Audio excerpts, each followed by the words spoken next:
بسم اللہ الرحمن الرحیم۔ شروع اللہ کے نام سے جو بڑا مہربان نہایت رحم والا ہے۔ حضرت عروہ بیان کرتے ہیں کہ سیدنا عبداللہ بن ارقم رضی اللہ عنہ نے حج کیا۔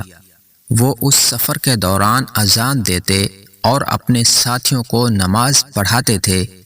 ایک دن وہ نماز تو کھڑی کرنے لگے، لیکن اتنے میں کہا، تم میں سے کوئی بندہ نماز پڑھا دے، کیونکہ میں نے رسول اللہ صلی اللہ علیہ وآلہ وسلم کو یہ فرماتے ہوئے سنا، جب تم میں کسی کا قضائے حاجت کے لیے جانے کا ارادہ ہو اور نماز بھی کھڑی کر دی جائے تو وہ پہلے قضائے حاجت کر لے۔ سیدنا ابو امامہ رضی اللہ عنہ کہتے ہیں،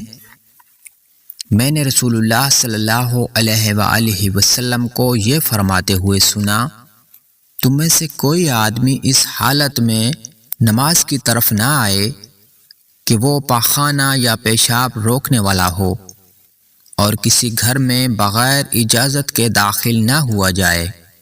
اور کوئی امام کسی قوم کی اس طرح امامت نہ کرائے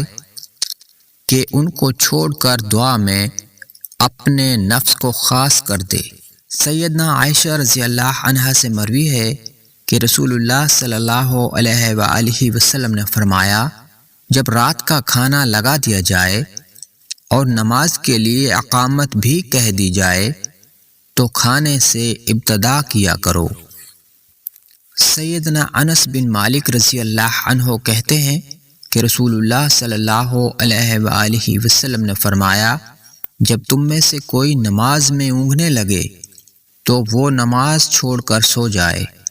حتیٰ کہ وہ اپنے کہے ہوئے کلمات کو سمجھنے لگ جائے۔